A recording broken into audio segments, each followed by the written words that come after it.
going on, people? How are we doing today?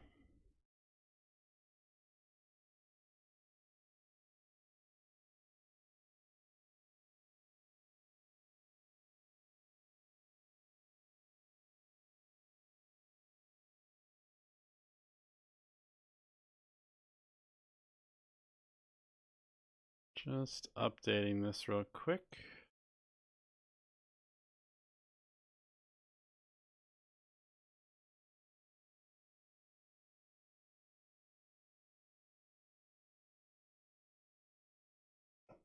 All right.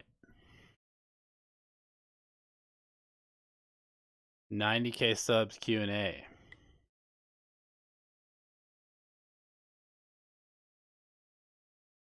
What's up, J Alpha? How are you? Matthew Tham, working but listening in on streams. Hey, man, multitasking. Expand that brain power, you know?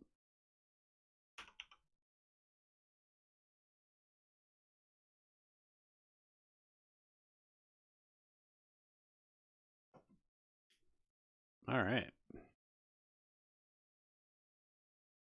Let me notify the world that we are live. Give me a second here.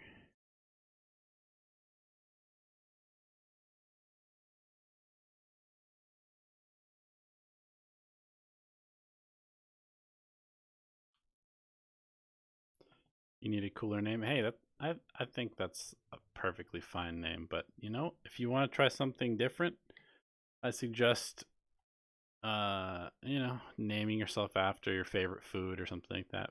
Pizza King. It's a pretty legit name. Broccoli God. Brussels sprouts Viceroy, those kind of things. That'll definitely set you apart from everybody else. 100%.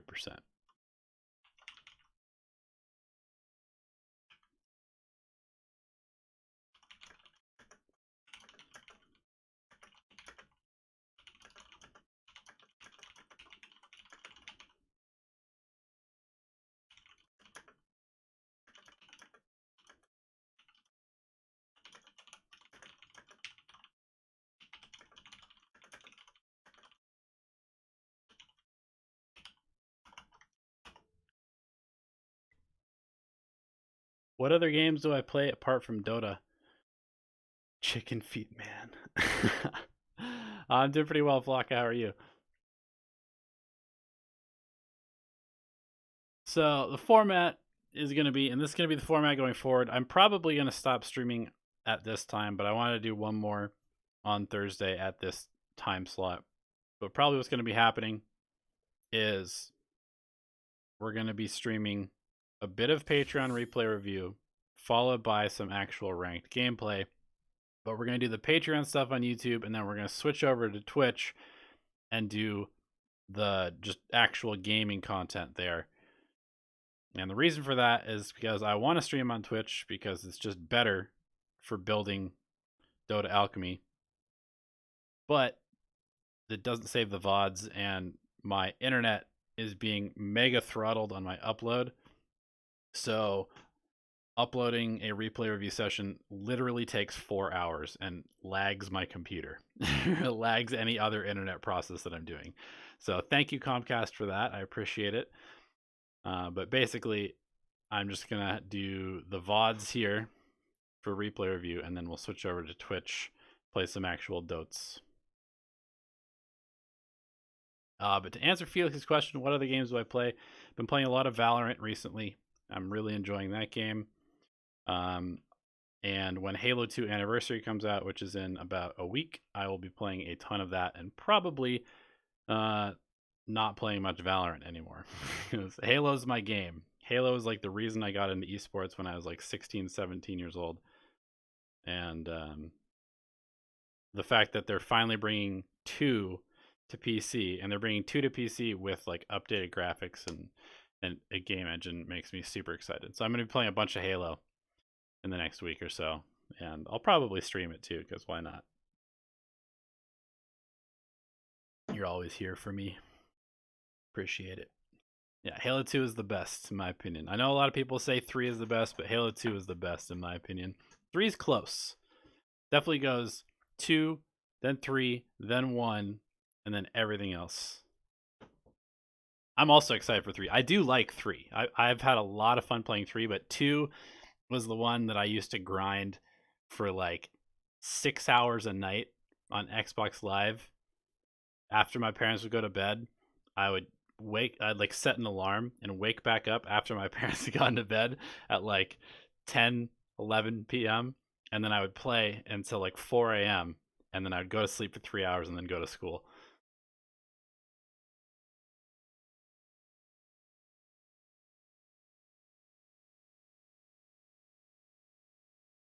I'm doing fine, Slefgend. How are you? It was not healthy, dude. I went from being like the healthiest kid in the entire world in junior year of high school to a literal zombie for my entire senior year. I think my grades went down by like a full letter and a half or something like that. I was like an A student for most of my high school career, and then I was definitely just like a B student in senior year.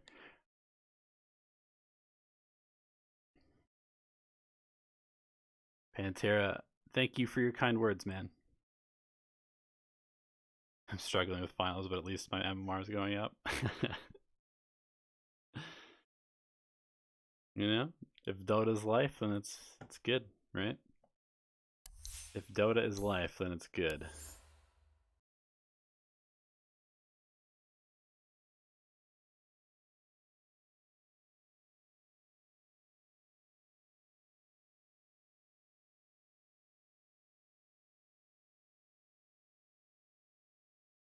Are you racist? No. I mean, I feel like everybody probably has some like slight preconceived subliminal racist notions that are built into them from how they were raised, but no, I'm definitely not an active racist.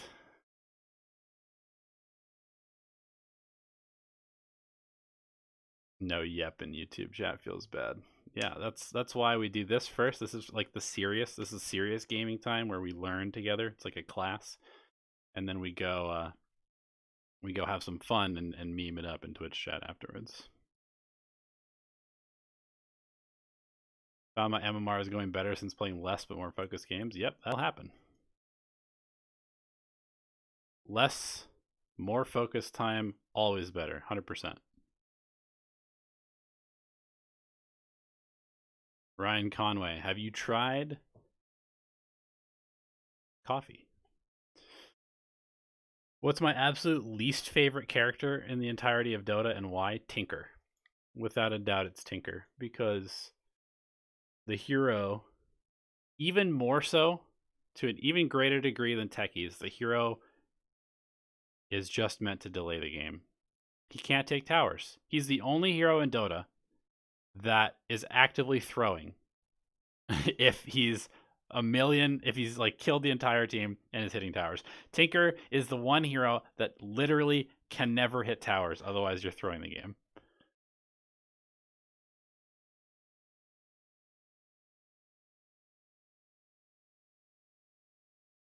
You climbed from 1k MMR to Ancient 4? Hell yeah, dude, that's awesome. Good to hear. My problem when watching my replays, sometimes I don't know what to ask myself. Yeah, I mean, it just takes time. You have to work at it. Thanks for not shutting down the channel even though Jenkins left. I mean, here's the deal, man. I don't know if people really realize this, and I certainly don't want this taken out of context as me shit-talking Jenkins, but Dota Alchemy is mine. I did all of the social media. I did all of the branding. I did all of the organization. I did all of the marketing. I did all of the getting of guests, the keeping to a schedule. I did all of the editing and posting and thumbnail making for the first year and a half. So, you know, Jenkins obviously played a very crucial role in our growth, and his expertise is definitely missed. And his company and his companionship is definitely missed in terms of our content and content creation. Dota Alchemy is gonna be fine, guys. It's gonna be fine.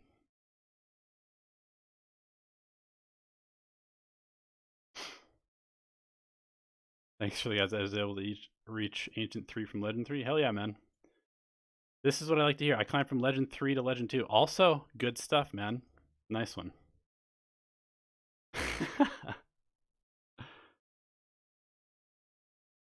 I'm not taking it as an insult, Craft. I'm just letting everybody know what's going on, okay?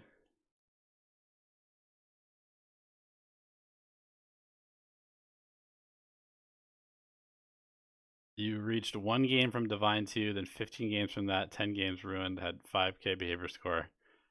Yikes. Looks like you need to take a take a break, buddy. Take a break. Almost Divine thanks to this channel. That's what I want to hear, dude. That's what's up. You'll get there, for sure.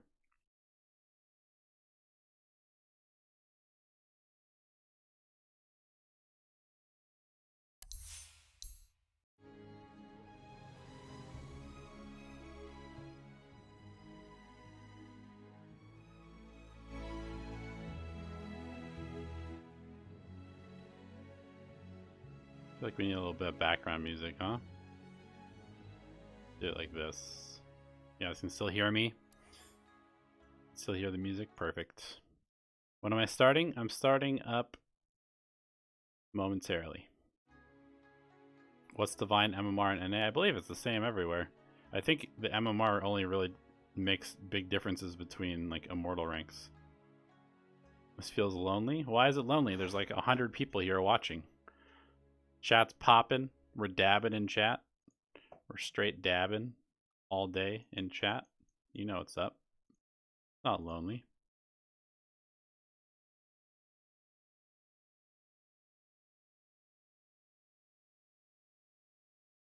How many positions can you play before it's too many? I mean, depends. Are you winning or losing? Gotta hit that immortal rank, bro. Go full tryhard. Every time that I go tryhard and I'm like, I'm getting immortal this month, I start playing like 15 games a day, and then I literally want to just never play Dota again. So, it'll just happen. I got immortal at 5.6k or something like that in EU. It's exactly the same in NA.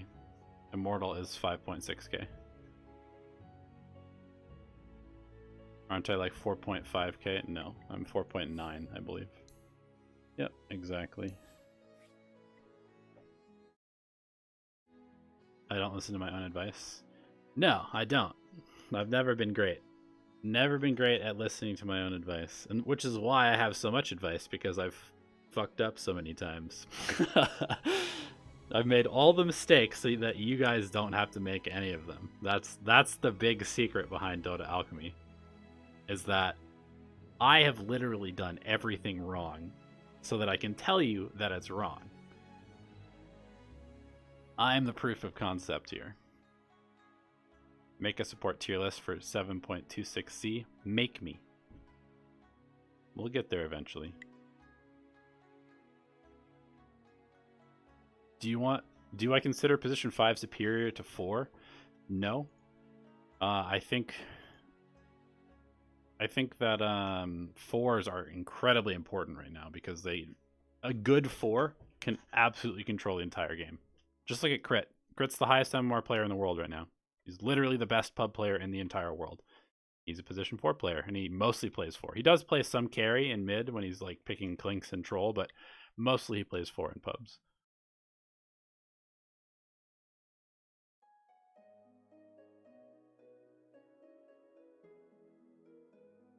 Is it possible to get that Alchemy merch in Europe?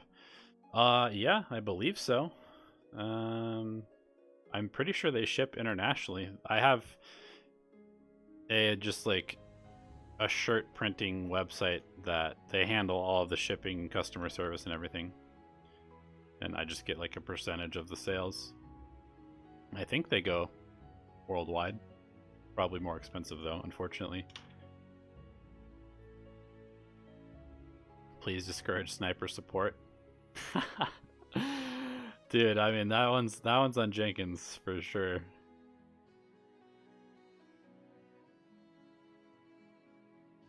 I still spam Zeus 4 and win almost every game. Then I get bored and play other stuff and lose them more. Any tips? Yeah.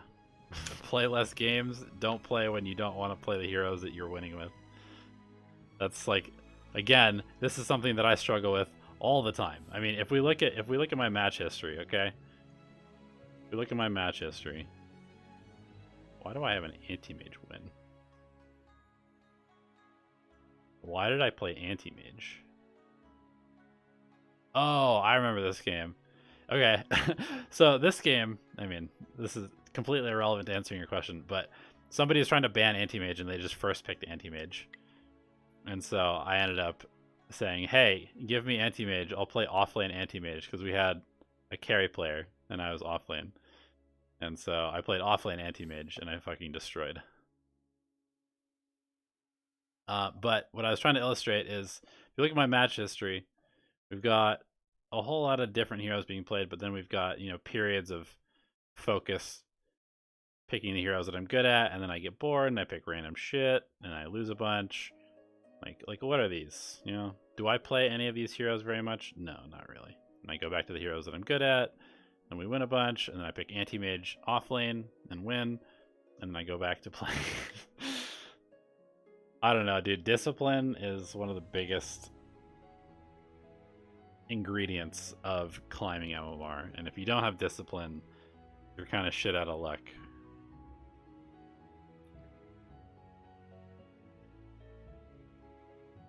Any quick tips for hard stuck at 2k MMR, 2.5k hours in the game? Yeah, play one role, play like 2-3 heroes in that role, do that for 150 games, come back. How to approach new rank season as a position 5/1 player. Like I said, play like 2 heroes that you're really good at that are winning for every calibration. Play like 1 or 2 calibration games a day. I ran them for years and now know that's a big reason I couldn't rank up. I got a huge I got a huge hero pool though. See, this is, I think, a huge bait, because I also ran them for a long time because I played Dota 1. So I've literally seen all of the heroes as they come out. I've like played, you know, off and on Dota for like 13, 14 years. And so I just kind of assumed that I could kind of play anything. But then when you actually look at my performance on, let's say, you know, some random hero, just name a hero. Mirana, okay? Am I a good Mirana player? It's debatable, you know? But if you look at a hero that I've played hundreds of games on, I'm pretty confident to say that, you know, I can play Spirit Breaker pretty well. I can play Abaddon pretty well. I can play Ancient Apparition pretty well. But then if you go down here and it's just like, yeah, I random Centaur once. I'm pretty good at Centaur. Or I random Enchantress and won a game with it. I must be good at Enchantress. You know, this is not indicative of me being a good Enchantress player. This just simply means that I happen to have won 8 out of the 13 games I've played on it.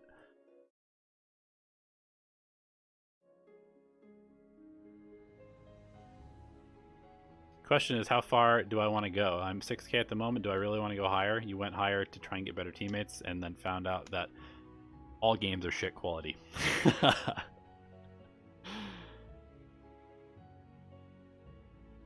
What roles are best to play if you can't use the mic or communicate?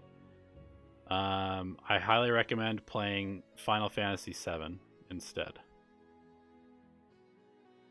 People who don't communicate in the game are a liability to their team, unfortunately. That's my answer. I fucking hate it when people don't communicate.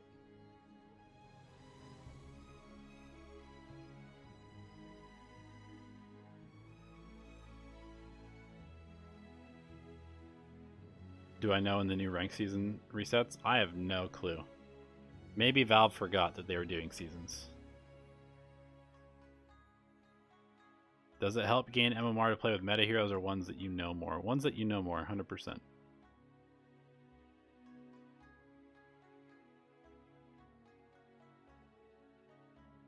My London bad.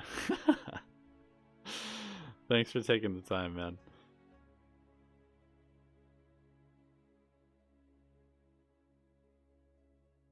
Yeah, at least use pings and chat. Like, dude, there's so much that you can do. You can actually communicate a million things. Look at this. Look at this. I don't know if I can actually ping stuff in demo mode, but look, I can say, hey, this is on cooldown, so my team knows. Oh, don't go in. I can say, oh, look at my mana. I can't come fight because I don't have enough. I can say, I'm this close to having BKB, okay? You know, you can click on this and say, dire creep has this much health, you should deny it, right? Oh, deny, getting ready. Just imagine if somebody in the laning stage was just pinging out each creep. This is probably legit if you were like, hey, I want you to get this this range creep. You got to get that range creep. And then you just ping the range creep's HP so that your carry knows that it's getting low. This would be like the most passive aggressive way to get them to last hit better. That's so funny. Melee creep 26%. Alright, don't fuck it up. Good stuff.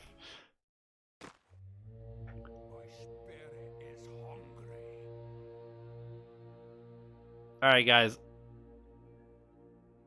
I'm gonna start doing this. Prepare for tanking your behavior score, dude. New video topic incoming. Yeah, pinging range creep. Hit point percentage. What terrain is that? That's all red. It is my Ash weather effect. I just always have played with Ash weather effect because I like it. A lot of people don't like it. I do. I think it makes the game look really cool. So I play with it.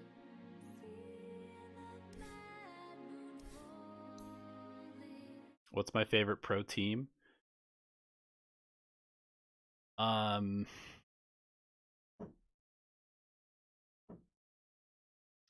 don't know. For a long time, it was Liquid, like Kuroki, Matumba Man, Miracle, GH, Mind Control.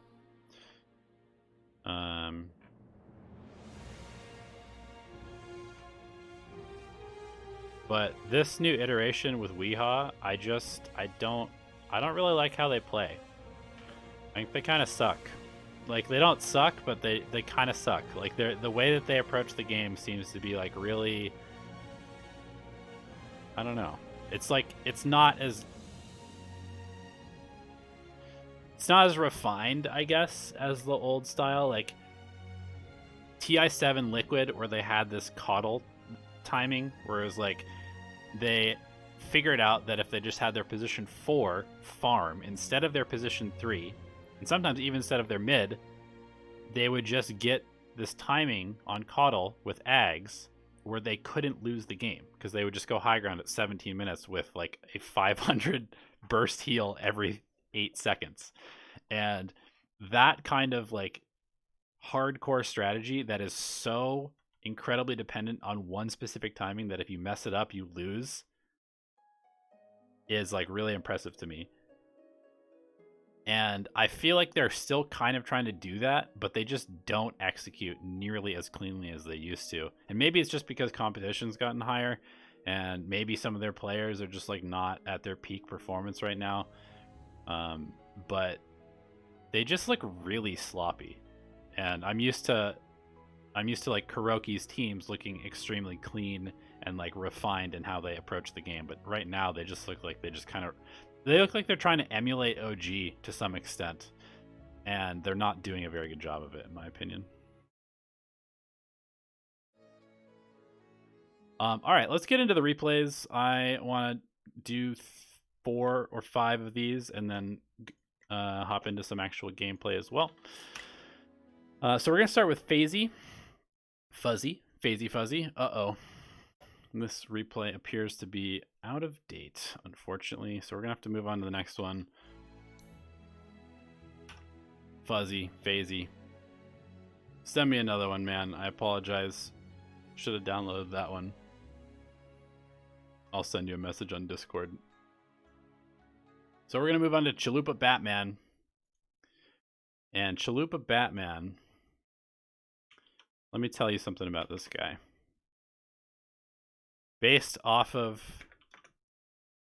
the league, funny show about fantasy football.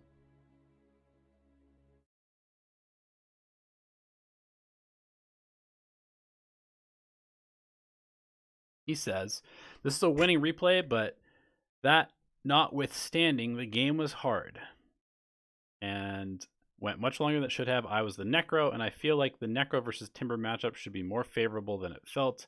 Could you let me know what I could have done better in the early game and in the very late game? Sure thing, bud. Sure thing. And that one is two, and that one, they are all in the bag. Alright, so you're playing Necrophos off lane. Mid? Playing Necrophos mid with 6 tangos. Interesting. This is a pretty unorthodox way to come to the mid lane. I think you definitely just want to go for stats so you can last it better. There's a reason that mid players literally never buy this much regen to start. It's because the first wave is super important for last hitting, and if you have an additional like 6 damage, you could just straight up like destroy this guy. Like, he's got a Quelling Blade. You try to deny his creeps, you're gonna really struggle because he has way more damage than you.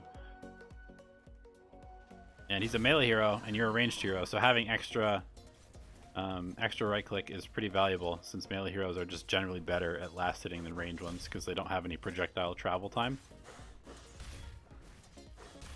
Oh no, the miss. Commit to that. Definitely commit to that. Don't let him deny this. Oh, you went hard. Do not like this. This seems bad. I think you definitely go Death Pulse level 1. This seems really useless against the Timbersaw, who's just constantly regenerating HP anyway with reactive armor. You 100% need Death Pulse to secure range creeps and stuff.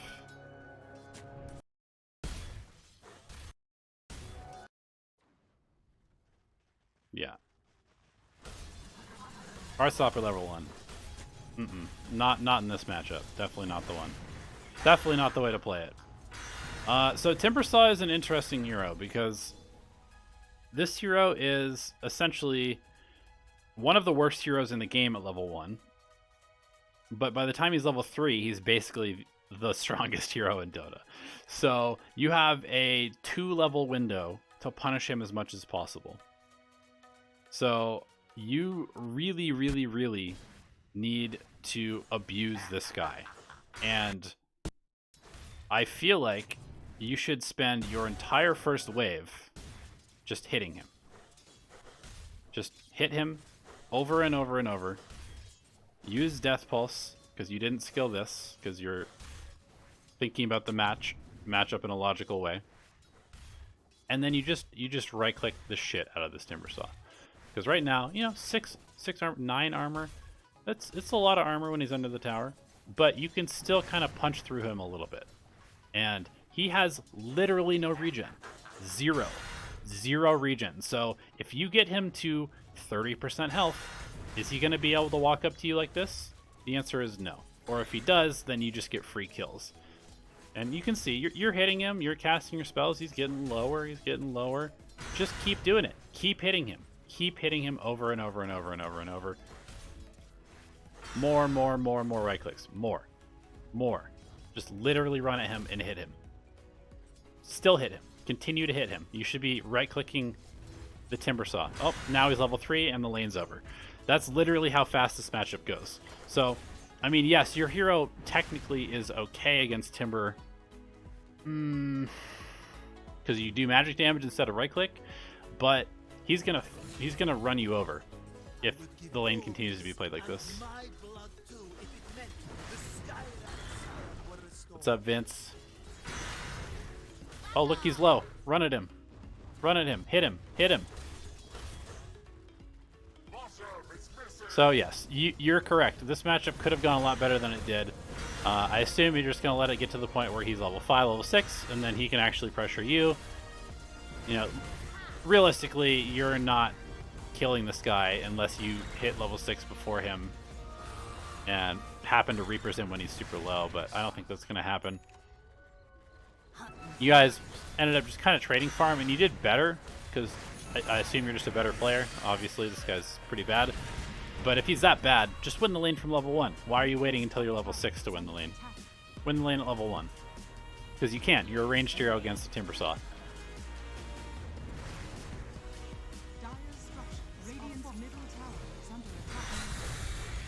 Alright, so let's think about...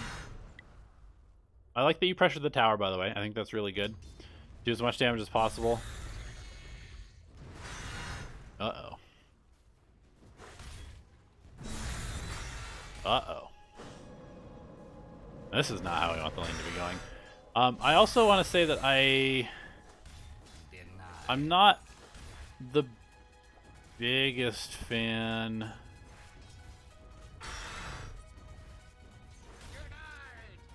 I'm not the biggest fan of arcane boots. I feel like you have an aura carrier. You have two people potentially who like to go Greaves, and the Snapfire and the Underlord. And this hero actually is pretty good at right clicking because you have a 25 damage talent at level 10. And treads just feel really nice because you kind of want to farm. You want to hit stuff. You want to pressure towers. And so being able to right click faster than your terrible agility gain allows you to right click is quite nice on Necrophos. Also being able to tread switch to take more advantage of like Magic Wand, casting Death Pulse. You're casting spells constantly. Tread switching is very valuable on this hero. And I think that if you go treads, you feel a little bit more comfortable pressuring this guy, hitting him more, getting ready for Reaper Slides and stuff like that.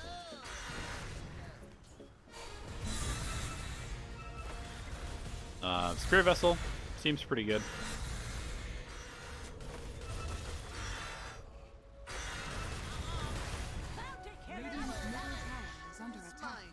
I will say, I definitely think you need some form of defensive item, and that needs to either be like a Rush Greaves, or you need to, you know, maybe get like a Force, or at least a Hood, or a Yule's, or Lotus Orb, something like that.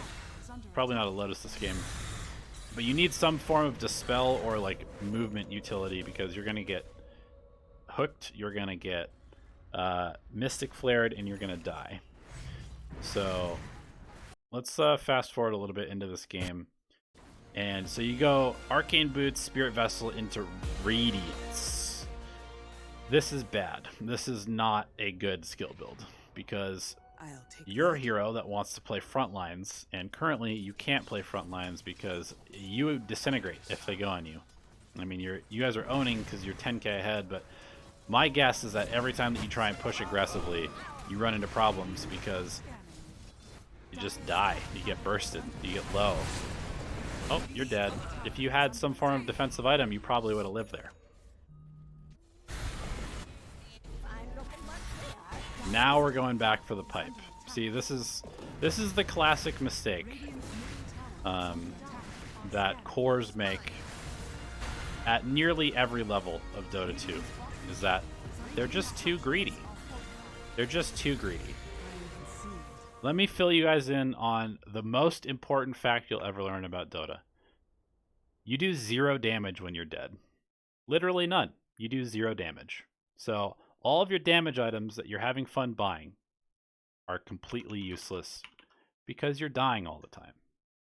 So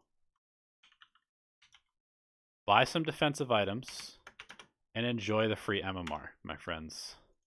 Enjoy the free MMR.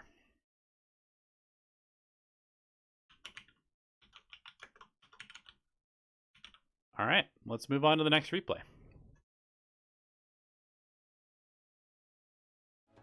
We'll just go take a quick look at your final skill build. Dude, you have no way to dispel silence. You have no way to move yourself when you get hooked or fissured. You have no way to do anything for the most part. I'm actually kind of amazed that you won this game.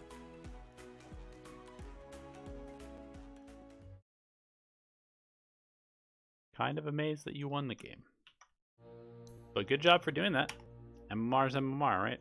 No matter how hard it is to grind it out, no matter how hard you're making it for yourself to get that MMR.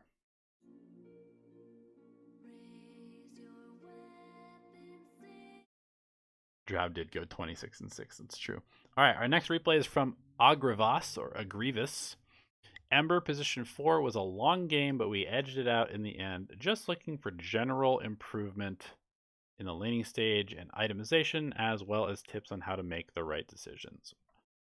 Well, that is a very broad spectrum to cover, but we'll do our best here for you.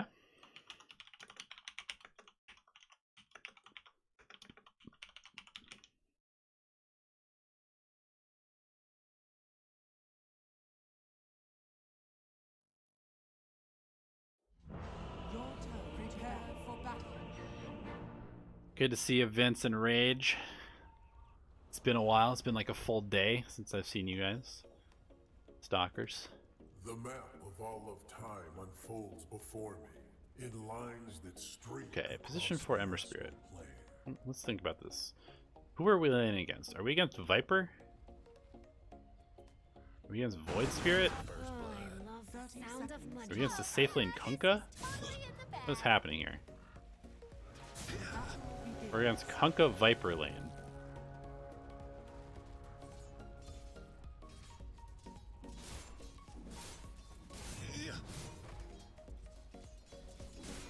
I don't know. I don't know what to itemize against this. This seems fine, I guess. Just a bunch of regen. But I don't really have any sage advice for what you should itemize against a Kunkka Viper safe lane. This seems pretty bizarre to me. I will say that anytime you're laning against Viper, you probably want to just creep skip and drag the second wave. Luckily, they're bad, so they pushed it into you, so you're going to have a nice lane.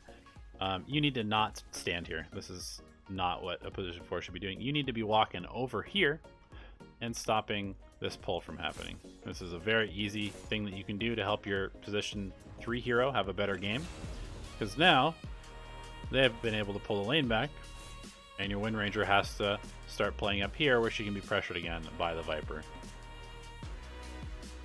So I definitely believe that, you know, barring the first creep pull that you could have done, the second wave, you should definitely be playing more actively, you know, over here, looking to harass, trying to trade maybe with the Kunkka, I guess. You definitely don't want to trade with the Viper. I really think that this lane is as simple as just like pulling waves over and over, because it's a Viper. This hero is meant to dominate the lane, and if he doesn't dominate the lane, then he doesn't do very much. And Kunkka 5 is pretty garbage at stopping you from creep pulling. So yeah, just run up here, grab this wave, drag it over here, bring it to your Wind Ranger over and over and over. I think that seems like the best course of action. To that end, I kind of want to go back to your starting items. I feel like the regen's good, but maybe going for some sort of like mobility, you know, early boots can be good too, just because you're not really trying to lane against this Viper after all. And yeah, I would legitimately just not even bother doing anything to this Viper. Just don't even cast spells on him.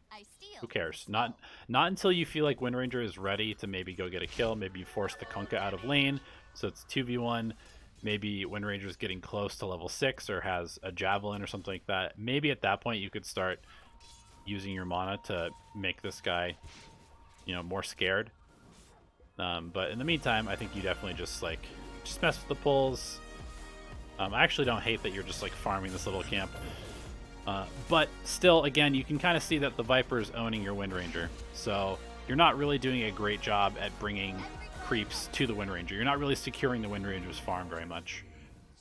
And so I think that you need to spend a bit more time just making sure that Wind Ranger can actually farm. You know, once this hero gets like level 5, level 6, you can just do anything else, because you don't have to babysit her at all. And the Viper will be pretty much nullified. Willow mid, cool. This all just seems kind of pointless to me.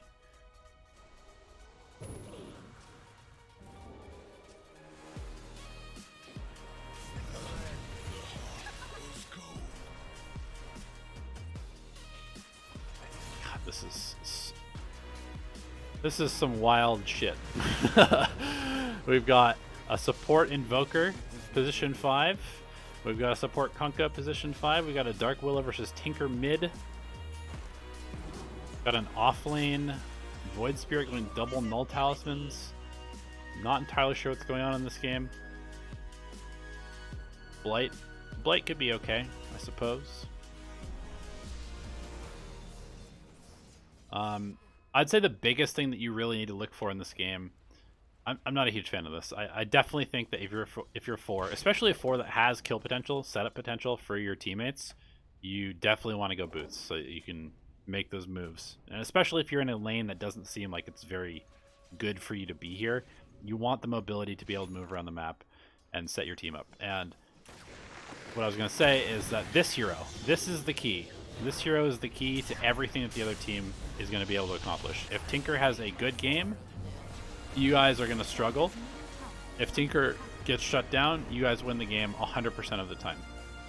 So I think that you go boots and you just go kind of like, you know, you secure the first 4 levels for Wind Ranger, and then you just go mess with the Tinker. And you go mess with the Tinker by heading into his jungle, warding it, you know, maybe block the camps with your body, maybe farm the camps, maybe you take an early level in Flame Guard and just like farm his camp so he doesn't get any, and then you just kind of run at him. Don't let him do this kind of stuff, you know, just sit here, soak his experience, slight the creeps so he wastes a couple charges of March and has to walk all the way back to base. Give vision for your Willow to come in and do this kind of stuff. You know, Willow's carrying you right now by doing it herself, but you could definitely be helping the cause by being more useful in disrupting Tinker's game. You know, alternatively, I suppose you could go bottom. If Jug was having a hard time, you could go bottom and help set him up for kills with Slight into Chains combo. But I really do think that any Tinker game hinges on Tinker, and so you just spend all of your time shutting down the Tinker, and you kind of just ignore the fact that there's a Viper up here. You just don't really care.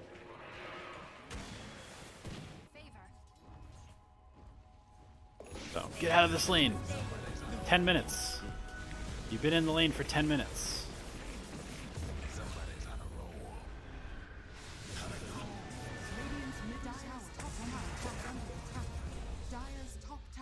I do like the wards. I don't know if you placed them, but I like this ward. It's a great ward.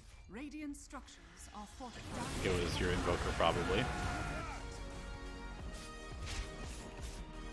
Radiant's middle tower is under attack. Alright, nice. We kill the Tinker again. I mean, I'm going to be perfectly honest with you. I kind of feel like you're having 0 impact in this game. And that's okay, because I feel like this hero is a little bit difficult to play. And especially play it as a support, where you just are like entirely reliant on running around and making stuff happen. But I will say that I feel like most of what you're doing has contributed to just like winning more in situations where you're already winning.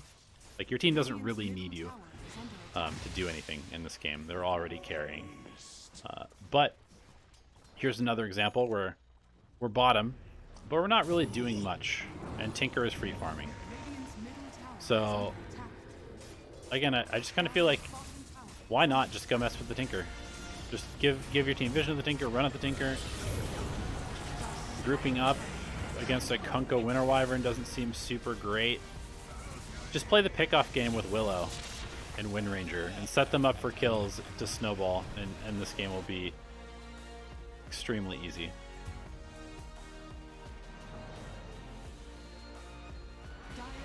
Let's see what your itemization was.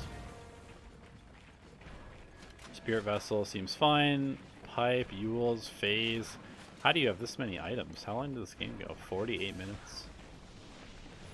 48 minutes. That's 4 in a row. I mean, seems fine, I guess. Seems fine in terms of itemization. Since you don't really have like a traditional aura carrier, you don't really have a traditional frontliner. Dire's middle tower is under attack. Thanks be to you.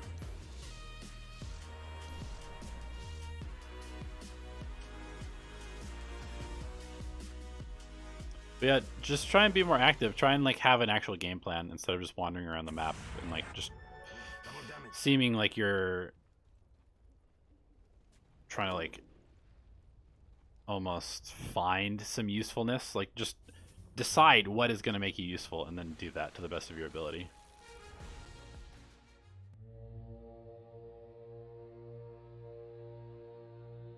I also don't hate going for something like Glimmer Cape, you know? Your team doesn't have any like save utility. Look at this. Nobody in your team can save each other. There's no Force, there's no Glimmer, there's no Lotus, there's no Solar Crest.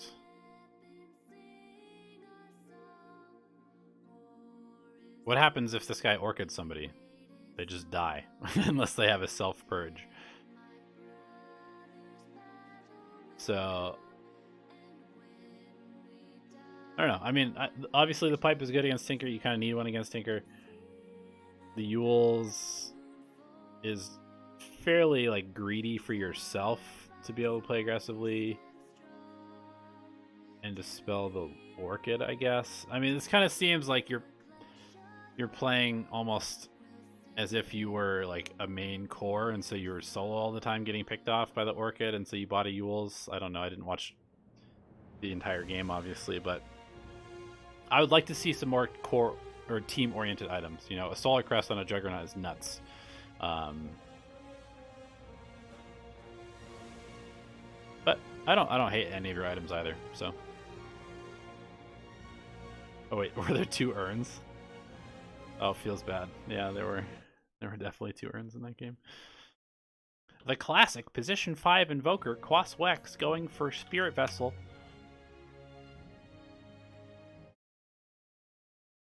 Nah, that's definitely not your fault. It's position 5 Invoker's fault for picking the hero. Alright, we have Putsy McCoy playing position 5 Phoenix. We ended up thrashing them due to an abandon amongst other aspects. My Void started flaming me at 12 minutes though. Did I give him reason? Please look at my laning stage. Alright, Mr. Putsy McCoy.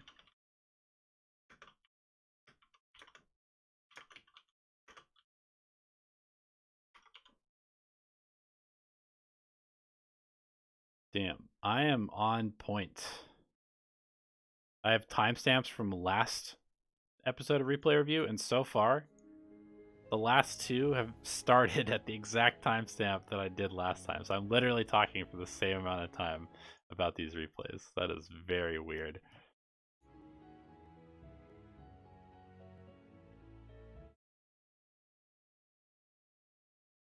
Hi, Bora. How's it going? I'm doing well. How are you?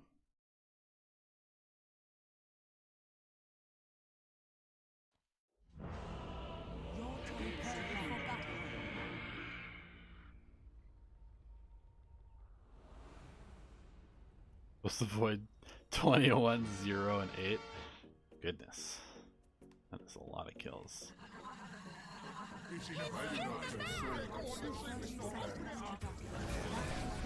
Alright. Okay, right off the bat, you know you're against a Bristleback. Start with a stick. Just start with a stick. You don't need to go for this. You start with a stick. Your Void should start with a stick. He did not. It's okay. You should definitely have a stick. Second of all, I don't really know how I feel about trading at level 1 when we have 1 Tango to our name. Especially once they show 2 heroes. Just back. This is not worth it. This is definitely not worth it. We've skilled Fire Spirit, so we can't get away. We have 280 movement speed because we're a Phoenix. We have no armor because we're a Phoenix. So now we're starting the lane stage with 100 health and no tangos. This feels pretty bad. Luckily we're sending out 3 more tangos here, but I think if you just have a stick and you don't take that trade, you can probably sustain in the lane for quite a while. This is one of those lanes where you have 0 kill potential, and so your job is basically just to secure Void's farm as much as possible. So I'd like to have Fire Spirits off a cooldown and basically just mess with the Bristleback's last hits, Fire Spirit them anytime the Void wants to go hit creeps, and then just kind of allow this Void to get last hits, pulling every single time that the lane gets pushed into tower, because that's what's going to happen here. So what Bristleback does, he pushes the lane. Use your spells on the Bristleback. And now, yep, use the spells on Bristle and Gyro. Good stuff. Cool. Nice. Good kill. And now we should definitely be... Let's go back. I think we missed a pull there. We should definitely be pulling this lane. Not sure where we're going. Okay, so there's a stick.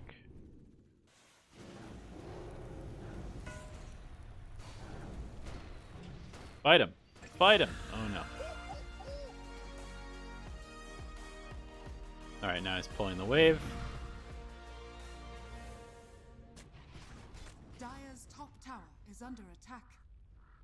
Creep wave is under your tower. That's fine. You don't need to do much here except for just keep an eye on the other team. Make sure that they're not getting pulls off. Now that the wave is pushed up, we definitely want to go pull, which we do, which is grid. Good stuff. Fight the Drow for the last hits. Good stuff.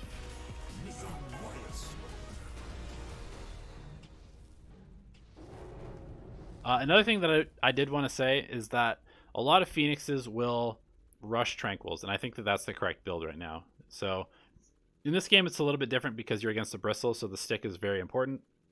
But I think in a lot of games, you'll see Phoenixes come to lane with their regular regen plus a ring of regen, and then they'll just rush Tranquil Boots, because once you have Tranquils, basically all of your spell costs are taken care of at that point.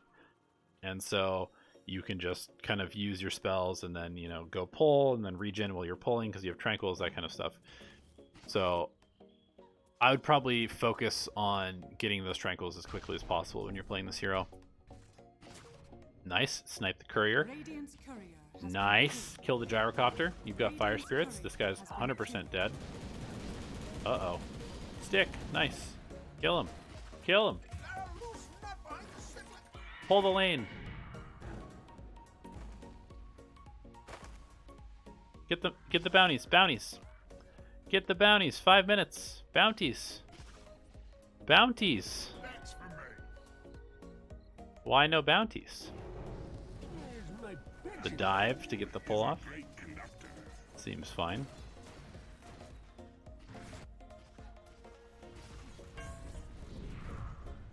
Alright, let's take a look at what Void's doing. Cool.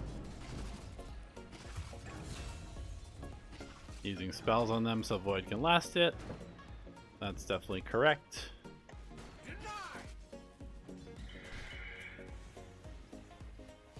You know, you can go and hit the homing missile in cases like this, maybe, so it doesn't hit the Void.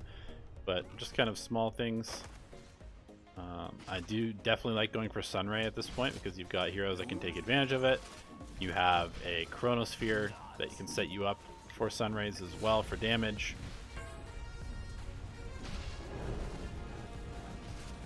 I'd be a little careful with how you're using your Icarus dive. It seems like you're putting yourself in aggressive positions with Icarus dive a lot. Just kind of like...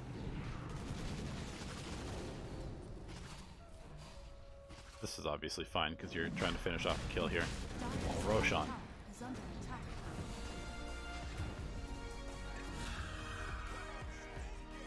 Lots of fighting for no reason, really. Like...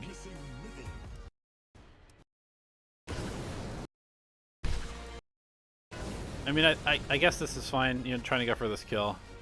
It's kind of the Void's fault that he's out of lane, not getting any of these last hits.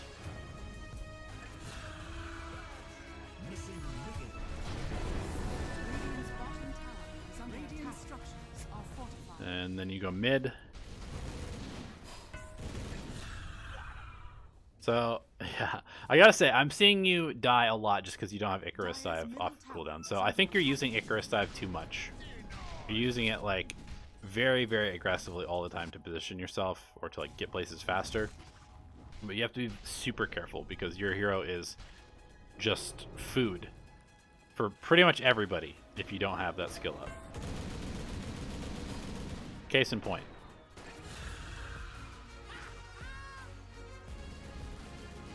Case in point. Try to be a little bit more realistic with like what you can do and what the limits of your hero are. I mean, I would say once or twice dying because you don't have it up, but like 3 or 4 times dying because you've Icarus dive to like place a ward or something like that, and then immediately running into the gyrocopter. It's time to start modifying how we're playing at the hero at that point to stop feeding. I would definitely say once you have level 6, you look to make some rotation and just like dive a tower and take a tower, because I don't know if you watched my video about how to support like Fly that I just put out on the channel. But one of the best things you can do to make your carries game better is to go fight on the opposite side of the map from them. So anything you can do to get this Bristleback to rotate out of top lane is going to make this Void's life like 20 times better than it is. Oh, there's another very aggressive. Okay. Shaker carrying. Or Shaker carrying. Uh-oh. So this is kind of illustrating my point. You know, not necessarily like an intentional act of moving people out of Void's lane by taking a fight, but sure enough, Void's free farming, pressuring the tower, everybody's out of his lane. This is exactly what wants to be happening right now. So I would definitely like to see you, getting some wards. I also don't know if I've seen you really ward much, but you want to start trying to pressure. There we go. Good. This move I like. I think this could have happened as soon as you got level 6, maybe even earlier, but I'm glad it's happening now. Secure the tower. We have wards down here to secure the farm. And then I kind of feel like instead of just walking back to mid, just hang out in their jungle. Enable your team to try and start pressuring this tower too by giving them deeper vision, just putting your body over here. You shouldn't really die as long as you have Icarus dive off the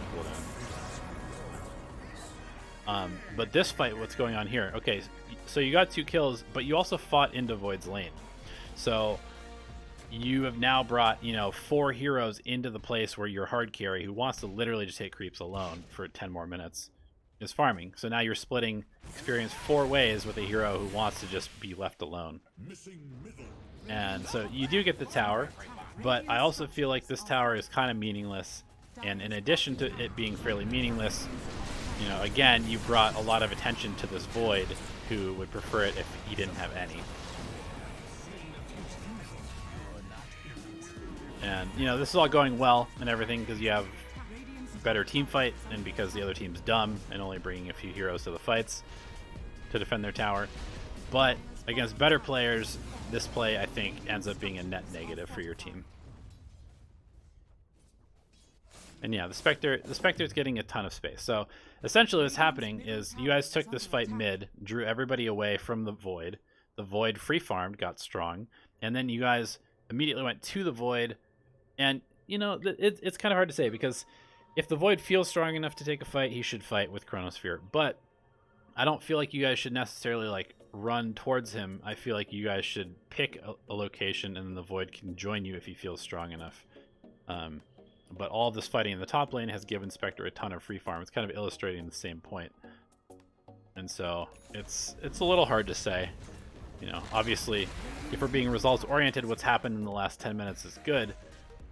But from just a pure strategic standpoint, I don't know if I like how you guys have been moving around the map.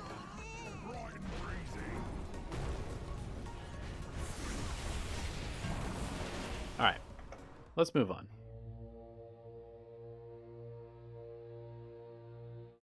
Let's move on.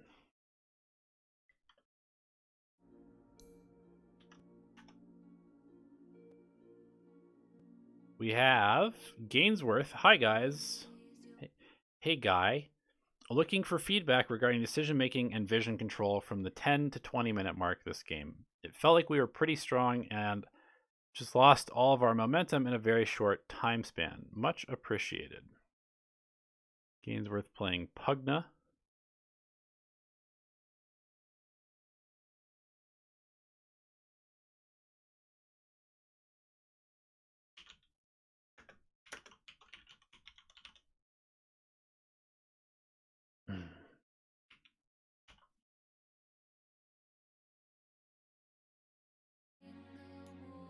Pugna position 4.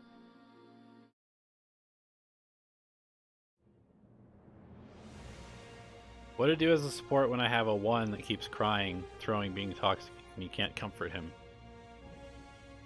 You know, put a pacifier in his mouth and go play with your friends who are not annoying.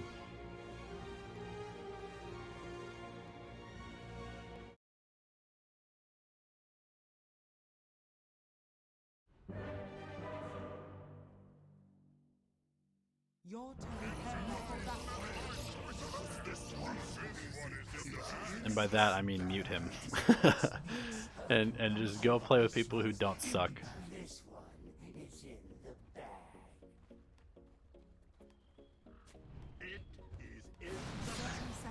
Let me ask you a question, Kek Chiburek. Why are you here if you don't want to watch? That's my only question to you. Why are you here? Go do something else with your time. Be happy, my friend.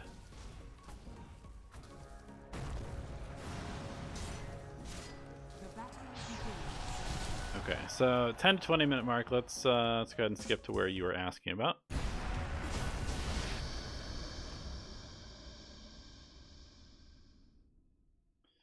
And specifically, you were saying vision control, decision making, and vision control. Okay. So we are pressuring the bottom tower. We've got a catapult that we want to keep alive. We got level 6 on our position 4 Pugna. Oh, you have a glyph. Keep it nice. Keep the catapult alive. Good stuff. Tower's dead. Definitely like that. Especially against the Treant. That's super high value. Getting some stacks.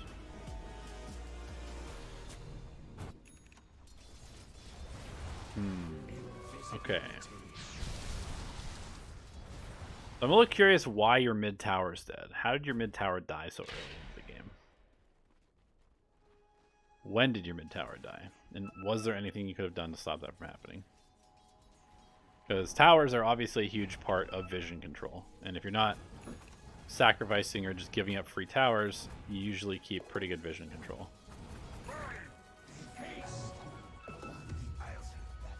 I saw you go do some deep wards, which is cool. You're keeping an eye on the Wraith King. And I think right now is when you TP to mid tower. I know that you're trying to take this bottom one, but you need to make sure this tower doesn't die. Very, very important this tower doesn't die. And, you know, it could be your Treant, I suppose.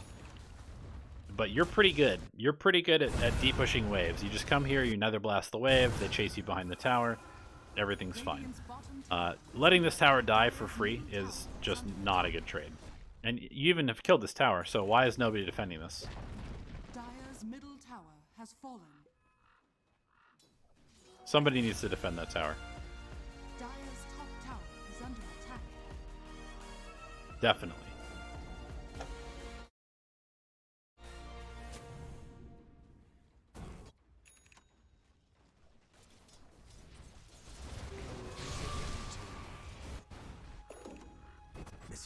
Okay, so we also have, okay, so we smoke, we have wards, we're going to the Wraith King, we're going to kill the Wraith King, nice, that's cool. Vision control. Here's one thing. So obviously sentries cost money, observe wards don't. There's only 10 sentries, so being very diligent with how you use your sentries is very important. So placing sentries on cliffs like this is kind of a waste, especially because you had your courier out here. You might as well place this sentry like right here. You place the sentry right here. I think it's like somewhere like right here. You'll be able to deward this cliff by moving your courier above it, and then you can also move your courier over here and deward this cliff at the same time. Same kind of thing, if you wanted to deward this cliff, you could sentry like right here, which would get this very common warding spot, and then use your courier to look up here. It's something that I saw Owie2000 doing in like every game that I watch him stream, is that he is very, very active with using his courier to deward, because having to use an observer, having to use a sentry just to deward a cliff is really wasteful when you have a free vision tool in your courier to do it for you. And also, if you couldn't use your courier, just imagine, you sentry up here, you deward a sentry. You sentry up here, you deward a sentry. Now you're at 150 gold and 2 sentries for literally no gain. Just like that. So pretty much exactly what just happened. Radiant's top tower is under attack. Radiant's middle tower is under attack. Dire's top tower is under attack.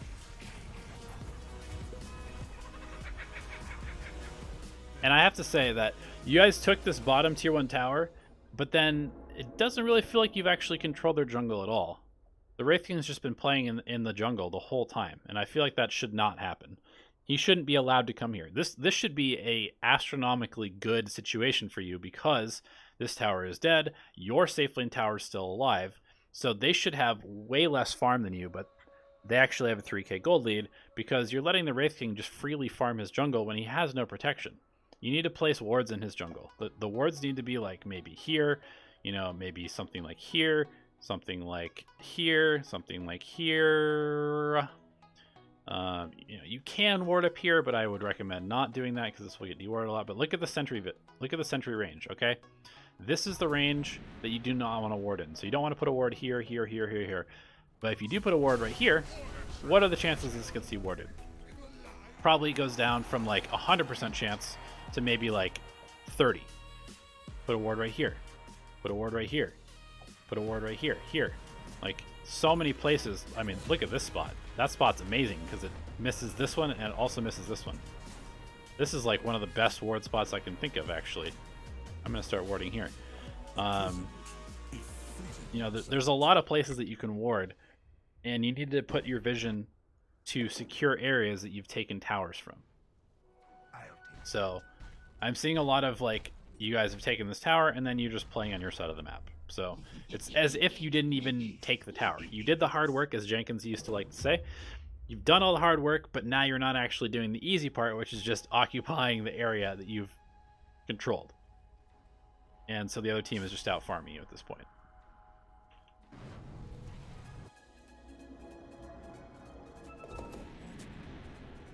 There we go. Where'd that ward go? Okay. Cool. Yep, out of sentry range. That's a pretty good ward. That should have been there the whole time, in my opinion. Also, being that you're against an Invoker who is Quas Wex. No, he's Quas Exhort with Midas Boots of Travel. What the hell? Either way, he's got Ghost Walk. You've got a Nyx Assassin. You want to start placing ward sentry combos. So, you know, just ward and sentry here. Ward and sentry here.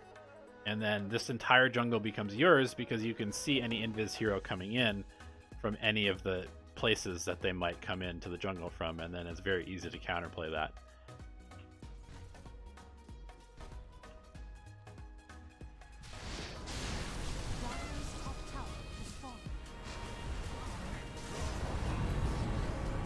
And then another really important part about controlling this jungle is that it's going to allow you to collapse onto this mid tower. So we're 18 minutes in, and this tower's been up for like 10 minutes since you took the bottom one. And usually what you'll see like high level teams do is they'll take the bottom tier one, they will ward up the jungle, they'll maybe farm like 1 or 2 rounds, and then they'll just all collapse into the mid lane once their cooldowns come back off, and the mid player will push up, and then like 3 heroes will wrap around behind. They'll get a couple kills, take the tower, and then suddenly this tower's dead, this tower's dead, and now all of this area is theirs. And that's like pretty much GG, actually, in the current meta, because you have suddenly taken, you know, an additional quarter of the map away from the other team, and so you've got the vast majority of camps to farm. But yeah, this Radiance on the Wraith King has just gotten way too easy. Right, here's the lead. You guys are owning. Take the tower, cool. And then the net worth lead doesn't really follow, you know, the actual trend of the game. Radiance comes online, I assume, around here. You guys take a fight, you lose, because they're just better as 5 than you guys are. And you guys didn't really extend your lead enough.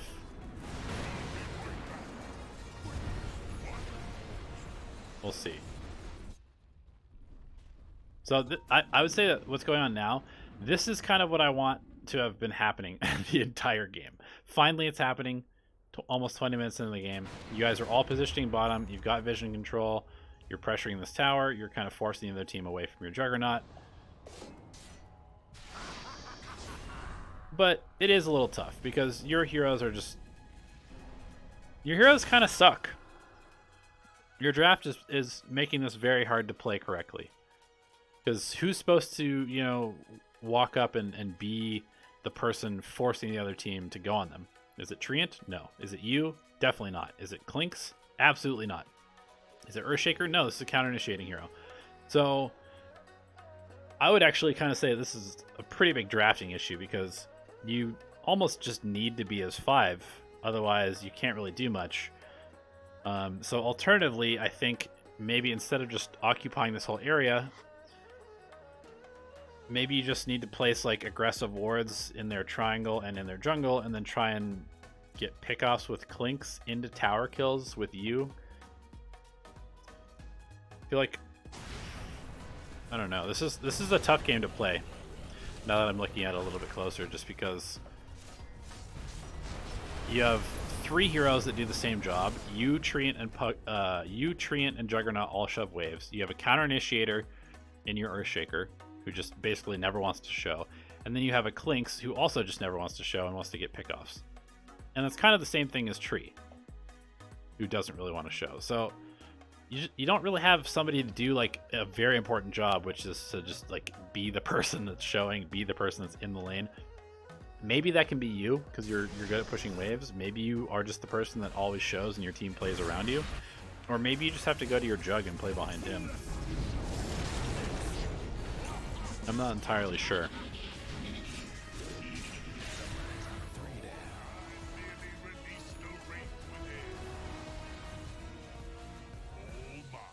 Anyway, I hope that helps. I think that your vision control towards the end of the early game was pretty good.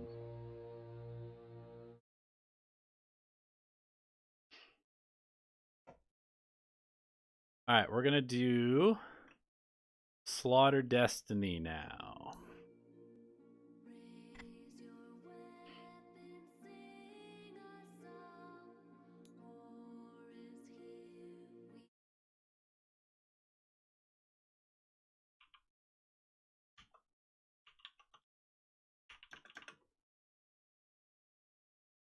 Hi from Malaysia. Hello from America. How are you? Roll queue or classic queue? I play roll currently, but I will switch to classic once I get a little bit higher MMR.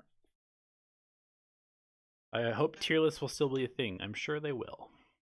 Sure they will. They just won't be the only type of content that we were doing, because that was boring. It was boring. It was free views, but it was very boring.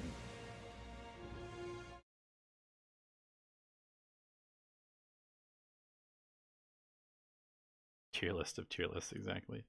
Am I from Canada? No. Are tier lists dead now that Jenkins is gone? No, they are not. Slaughtr Destiny. Trying to get my friend, who's the bristleback, into playing more skilled matches. Tips for helping players when they are out of their depth. We are versing a 5-stack of Smurfs with like 80% win rates, and we pulled through. Prepare for battle. Wait, so what exactly is your question? Helping players when they're out of their depth? Just try and simplify the game would be my initial inclination. You know, just try and keep things as simple as possible.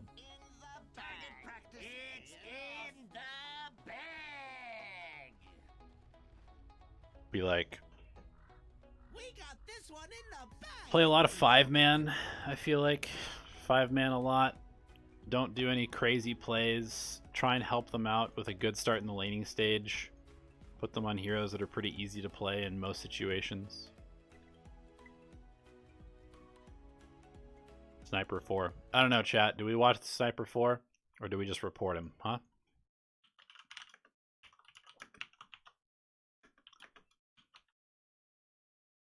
It's a tough choice. It's a tough choice.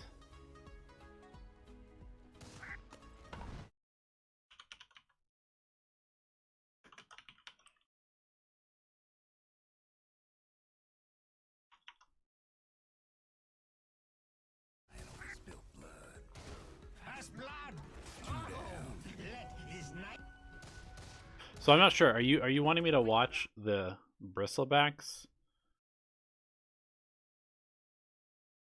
perspective or what?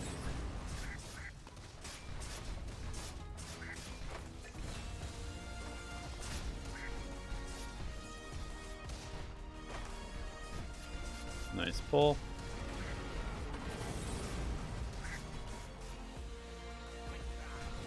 Sending out. Not a fan. Just buy like a Basilius, and then you and the Ogre can spam your spells on the Wyvern. I really dislike this whole like Tranquil Boots into Ags Rush. It seems so just like, poorly conceived in terms of item progression. There's the Bassy. Seems a little bit late. You'd love to have that so you could just like spam Shrapnel and Ignite off of cooldown. But at least we have the idea. Relatively correct. And yeah, you shove the wave and pull. Shove the wave and pull, mess with the Wyvern, right-click the Juggernaut as much as possible. I feel like you're not really abusing the fact that you're a ranged hero against a Juggernaut. You definitely could just be right-clicking this Jug, like, constantly. You even went headshot first, so why not just right-click them a bunch? Anytime that Wyvern uses Arctic Burn, you definitely just back. Yeah, bully him. Nice. Radiant's middle tower is under attack. I'm gonna be honest, I'm not entirely sure how to be super useful on this hero, but I definitely feel like this guy has gotten off several pulls that he shouldn't have. Because you're just like standing around your Ogre trying to help him deny or something when he's in front of his tower. Uh-oh. Uh-oh. Radiant's bottom tower is under attack. Radiant's courier has Bounties. This kill doesn't matter. Get the bounty runes. Bounty runes. Okay. Now we're gonna get bounties. Dire's middle tower is under attack. I like that you rotated mid and soaked up some farm there after your bristleback friend died. Yeah, dude, I just don't like this. I don't like this at all.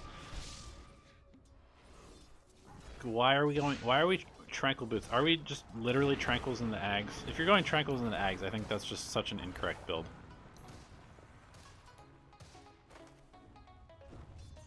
Tranquils Force Staff into Ags. Okay. Maybe that's okay.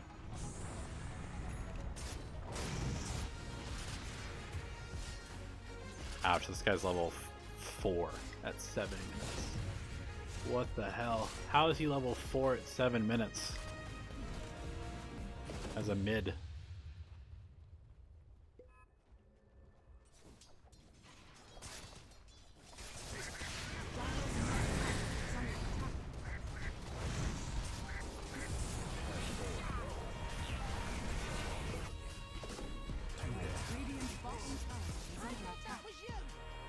I'm not gonna lie, I don't have like the most feedback for this game. I just kind of feel like you should just be pushing and pulling the lane, stopping the Wyvern from pulling, and your Bristleback should not have lost mid by 4 levels. But to answer your question with how to get your friend into more skilled matches, I mean, this seems fine. Like, play with him, pull him up to your MMR, but know that he's going to have less impact, which means you need to have more, which means you need to play more actively, which means you need to, like, set him up for kills. You can make somebody look like 1,000 MMR better than they actually are just by, like, setting them up for good stuff. TP. You could have TP'd. You could have TP'd. Why didn't you TP? You have TP. As soon as they slowed you that first time, just start the TP. You get out there.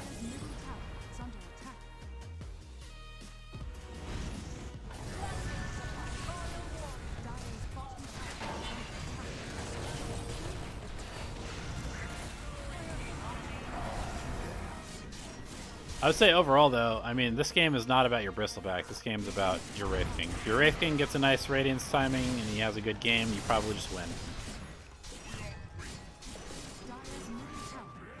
So, let's see what happens. Wraith King comes bottom. I do kind of feel like you're leaving your Bristleback friend on an island here. He's just getting invaded constantly. Like, are you really having impact in this bottom lane? Seems like this guy's kind of free farming anyway. Let's move our camera and like check what's going on. This guy's being gone on. We're still not looking up there. We're not checking. Oh, okay, there. Now we check and he's dead.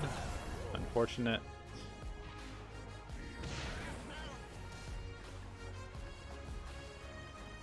You know, it's kind of just a weird situation because like this guy shouldn't lose mid this badly.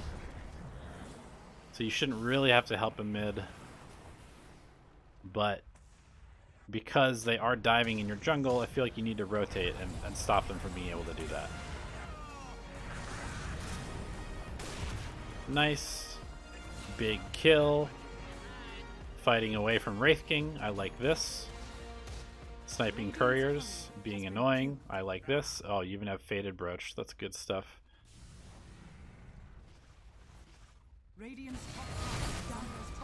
I do like the Force Staff, actually. Tranquils into Force Staff. Eh, I suppose. Why not?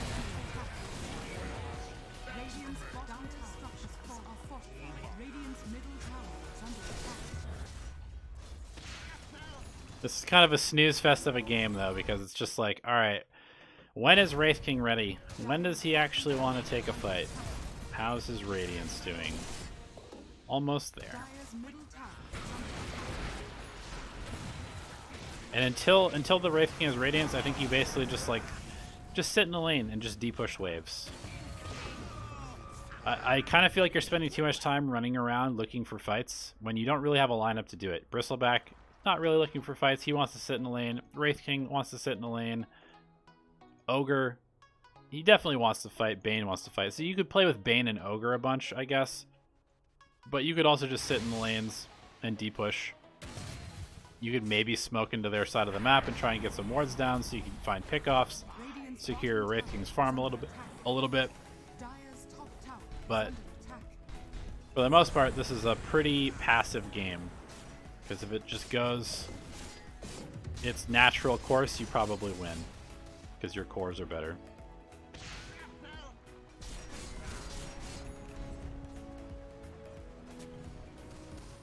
Like, they have a Shadow Demon mid, right? Who cares? Who cares about that hero?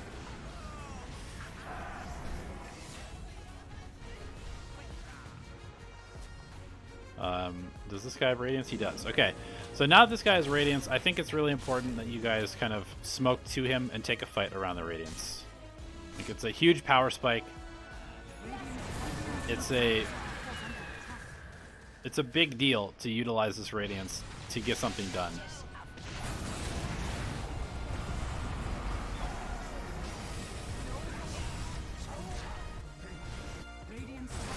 Wraith King shows up very late and takes the tower. You guys won this game, right?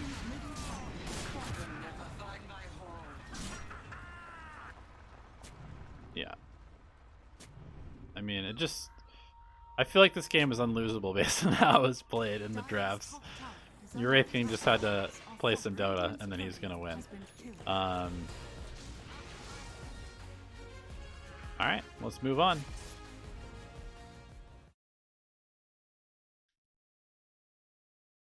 I'm new to the game, so learning how to get a 12-minute radiance and stacking every camp perfectly is something I'm still working on. I wouldn't get too caught up in your timings. I think a lot of people are obsessed with this idea, like, I have to have this item by this minute. But in reality, it's more about what you're doing with your time and your body and your pressure before you have the radiance that's actually important, because the radiance will come as a result of correct play, and fast radiance time will come as a result of fast play.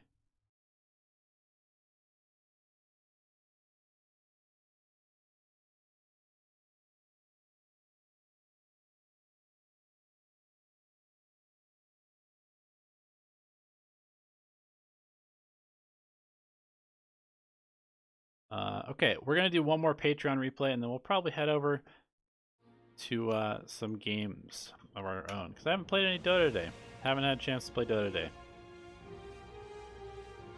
Pewaki Poncho has an out-of-date replay, so we can't do this one, unfortunately.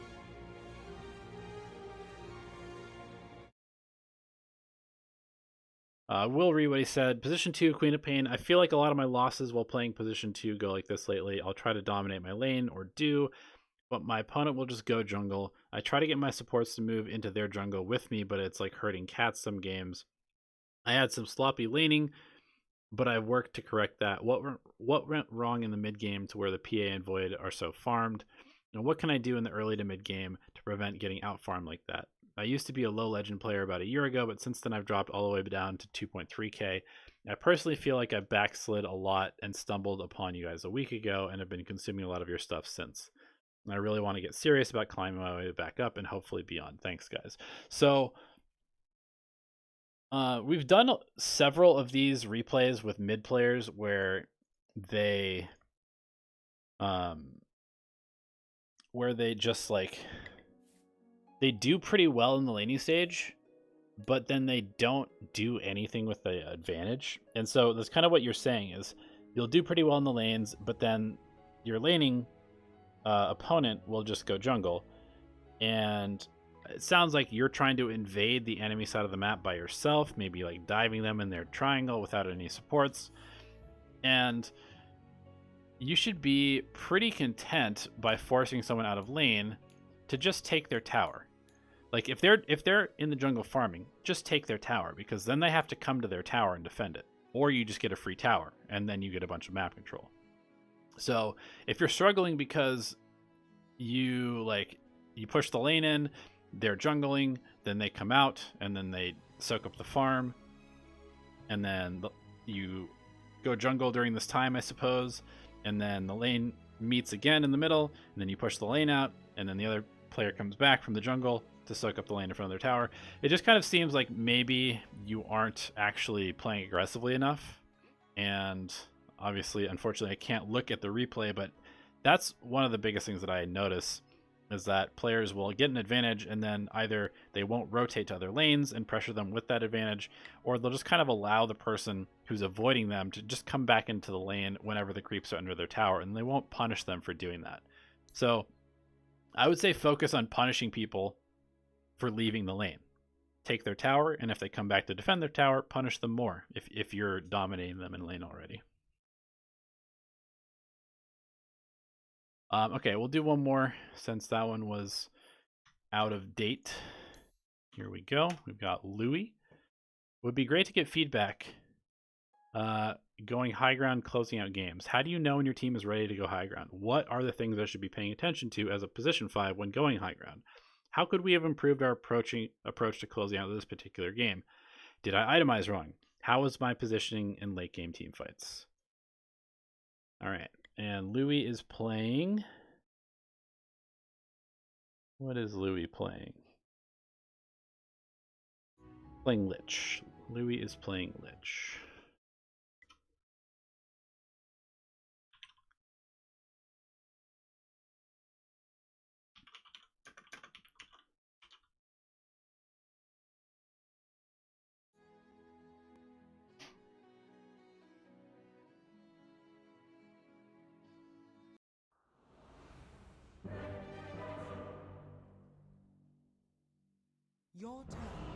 So, late game, high ground push.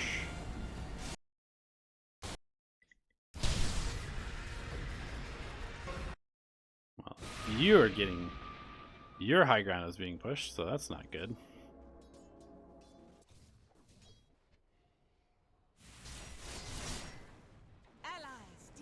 Okay, so here we go. Let's take stock of the game. We have a super farmed Wraith King. We've got a Pugna who has a Hex, a Yule's, Boots of Travel, Aether Lens. We have an Earthshaker with a lot of farm. We have a Marana who is going for right-click items. We have a Omega farmed Wraith King.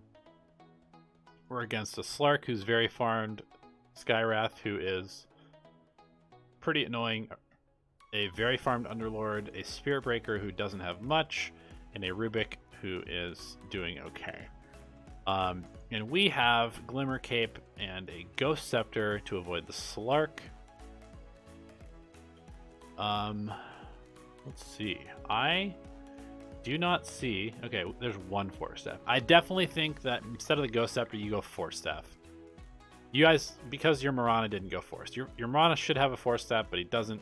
You need 2 Force Staffs against this team. There's Root, there is Mystic Flare, there is Root. You guys desperately need multiple Force Staffs in this game. And I think that it essentially does the same thing as a Ghost Scepter does. You know, the one thing I don't see that you guys have is the Aegis. So I would probably recommend having the Aegis when you're going high ground. I don't know if this is like the second or third time you've tried this and it hasn't worked in the past, but why not just wait until the Aegis is up? If you have full map control, you've got 11k gold lead. This seems very, very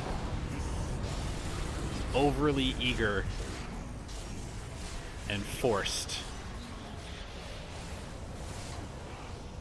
Also, we covered this a lot a week ago. Don't go high ground in the mid lane, because if you go high ground in the mid lane, then they can run back into their tier 4s. And if we look, 200 damage from these tier 4s. These are literally heroes hitting you. How much damage does Wraith King hit for? He hits for about 300. Slaughtr, a little over 200. So these are literally like a carry hitting you, and there's 2 of them, and if they multi-shot, they're hitting your whole team. So going high ground mid is really hard to do because they can just fall back into their tier 4s, and then how do you actually pressure them? But if you're in the top lane, first of all, this tower is low, so why not go here in the first place? Second of all, if they fall back, there's nowhere to be safe. You can actually dive them all the way back to their fountain if you have to. But yeah, more than that, I feel like you have map control. Just wait till you have Aegis, and then you win the game. Second of all, and another reason why I think that's kind of important is because who are you really supposed to go on here? I mean, you've got mega tanky Underlord, you've got Slaughtr who has escapes. You guys don't really have the best lockdown, so I kind of feel like you need to slow siege this, and you definitely don't want to slow siege in the mid lane with no Aegis.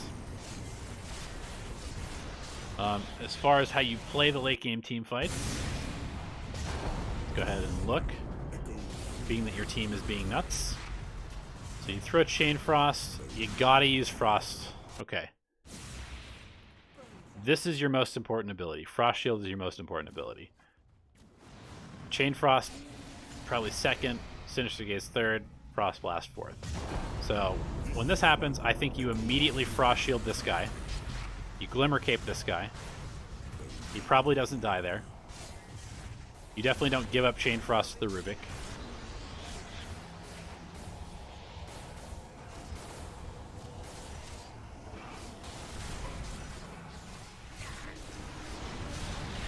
This looks like a massive disaster. Nice. At least you got out with the gem. That could have been way worse. But Wraith King died, and so now you're going to lose Rex. I actually want to go back a little bit because I assume that this happened before. Yeah, you're 14k ahead here. Okay, so there's the Aegis. This seems to be more of the turning point in this game. Let's look at where your wards are.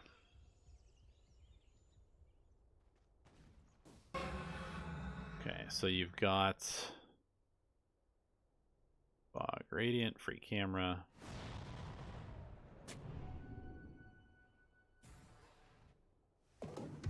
Where are our wards? We've got a ward here, we've got a ward here. I will almost always try and get a ward like here, or here, here, here. These are all places that allow you to go high ground better. You can do it from smoke. But I wouldn't say any of your wards are like necessarily enabling you guys to go high ground. Also, you guys don't have two of your heroes. Morana's not there, Pugna's not there. So just chill. Just chill. Also, you have only one creep wave because nobody's cutting this wave. So here's what you do. Here's what you do. Let's go back a little bit because this is super important and very easy to fix. So your team is milling around in the mid lane. A wave has just spawned. The wave is like about here right now. It's walking out. It's walking out. You grab this wave and you just walk over to your cores. And then this creep wave pushes all the way up. And now you have pressure in two lanes. And then this wave will die. Well, you know, so this wave wouldn't be here. Two catapults wouldn't be here. They'd just be getting killed by your Wraith King in the mid lane. Somebody else should be grabbing this wave and walking it into the mid lane. If your Wraith King just refuses to play in the side lane, then you guys need to grab the side lane creep waves and just walk them to your Wraith King, and he'll kill them. And in that way, you keep creep pressure constantly in both lanes. And then this Pugna doesn't have to do this shit. He doesn't have to TP all over the map. Because your Pugna is going to deal with all these lanes because they're not being pushed. But you can avoid your Pugna having to leave constantly by just pulling them into your mid, into your cores. And then all of the waves get pushed in, and then it's much easier to go high ground because they can't just clear one creep wave and then the push is over. So Pugna's not here. Remember, Pugna's not here because he's de-pushing creep waves. So this is something that you could fix. Your Pugna could be here, technically, which would be a big deal because he's a core. He has a lot of damage. He has a hex.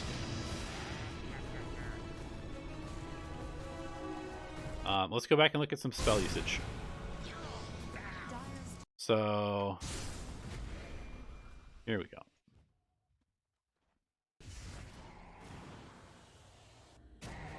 Aegis has expired. Another really important thing to know. Aegis is expired and now you're taking a fight. Not a huge fan of that for obvious reasons. You probably wasted too much time because nobody could get the creep waves in.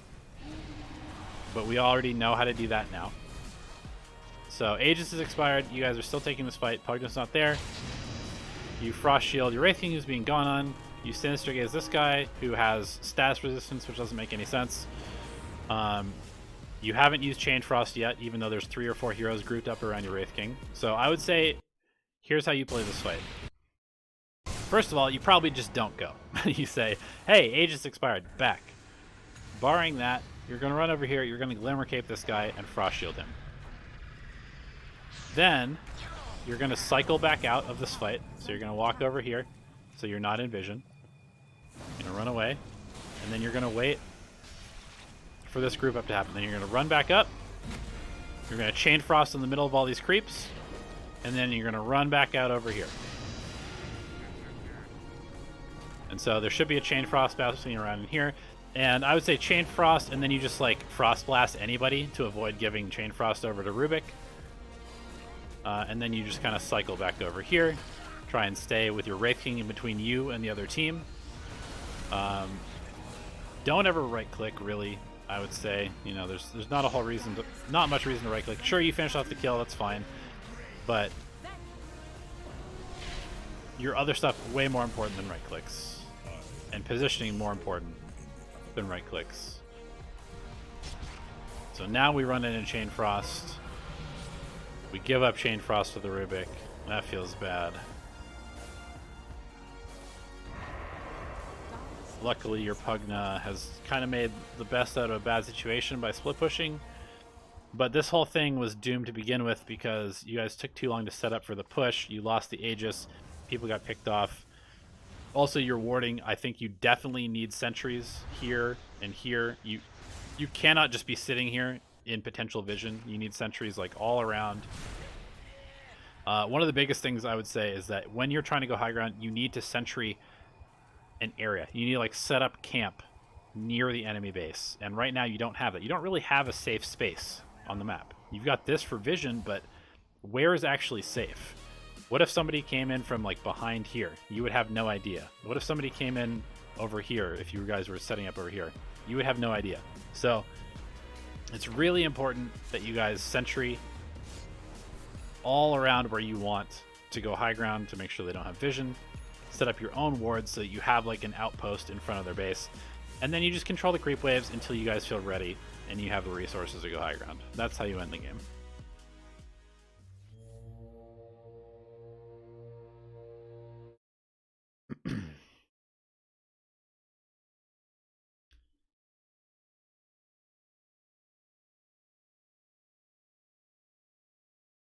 All right.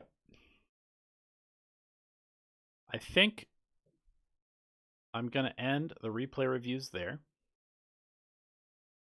And so we will head over here.